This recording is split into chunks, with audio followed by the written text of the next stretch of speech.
Hyderabad express టీవీకి స్వాగతం. ముందుగా హెడ్లైన్స్.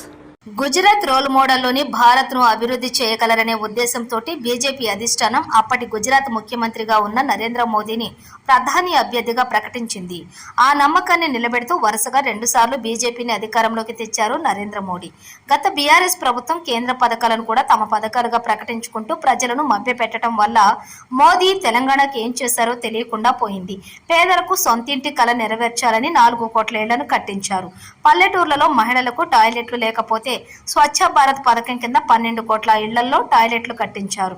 మోడీ ప్రధాని అయిన తర్వాత అత్యున్నతమైన రాష్ట్రపతి పదవిని దళితులకు ఇచ్చారు. ఆదివాసీ మహిళ అయిన ద్రౌపది ముర్మును రాష్ట్రపతిని చేశారు.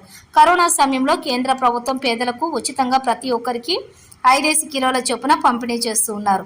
మరో 5 ఏళ్ల పాటు కూడా ఇస్తామని ప్రకటించారు. కరోనా వ్యాక్సిన్ ఉచితంగా దేశ ప్రజలందరికీ అందజేసిన ఘనత నరేంద్ర మోదీది. రైతులకు 15,000 రైతు బంధు ఇస్తామని చెప్పారు. ఇప్పటి వరకు ఎవరికీ రాలేదు. ఇలాంటి కాంగ్రెస్ పార్టీకి బుద్ధి చెప్పే విధంగా రాబోయే పార్లమెంట్ ఎన్నికలను ఉపయోగించుకుందాం.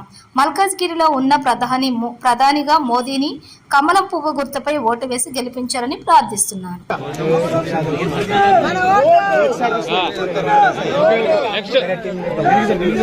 జై జై బీజేపీ.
విఠలింగం బుద్ధి వర్ధన కారణలింగం